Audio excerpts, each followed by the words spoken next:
అలా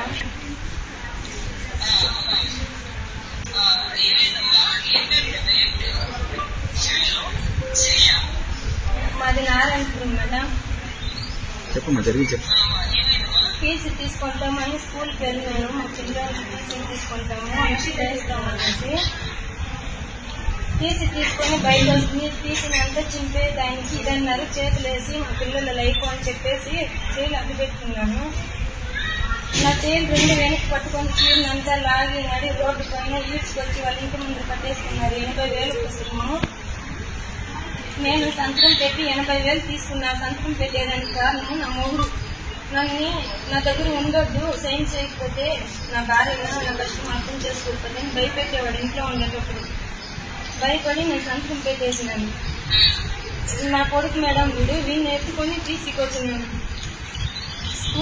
school admission లో చేర్చాలనేసి చెట్టు కట్టేసి కొట్టినారు మేడం. ఒళ్ళంతా కమిలిపోయింది. ఒక ముసలోడు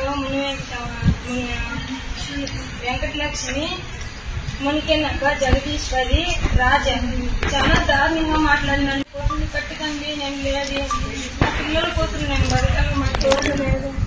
నన్ను చూసి చూడనట్టు రోజులు 200 మంది ఏదో ఫంక్షన్ ఊర్లో అందరూ చూసేనట్టు చీరలు లాగి కుట్టి చేయి తూకేదానికి లేదు, కాలు తూకేదానికి లేదు.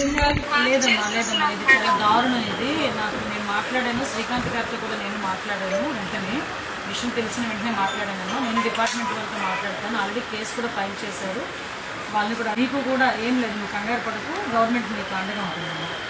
ఓకేనా? శ్రీకాంత్ గారు ఆల్రెడీ నీతో మాట్లాడారు.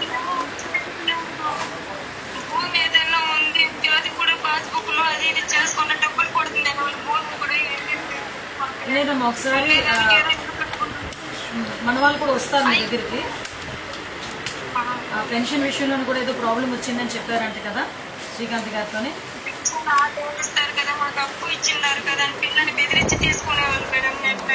అదే అదే అవన్నీ కూడా తీసుకొని నేను డిపార్ట్మెంట్ వాళ్ళతో కూడా మాట్లాడతానమ్మా.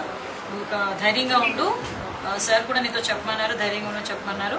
శ్రీకాంత్ గారు కూడా మీతో మాట్లాడుతున్నారు, కంటిన్యూ టచ్లో ఉన్నారు తల్లి.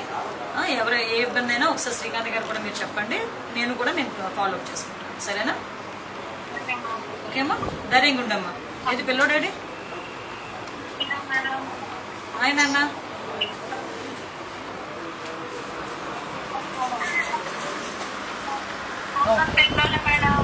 ఏం లేదులే అమ్మా, కంగారు పడుతున్నాడు. ఓకేనా?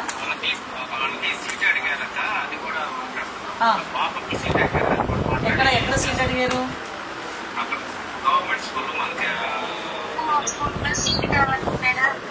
అలాగేనమ్మా, తప్పకుండా చేస్తానమ్మా, తప్పకుండా చేద్దామమ్మా.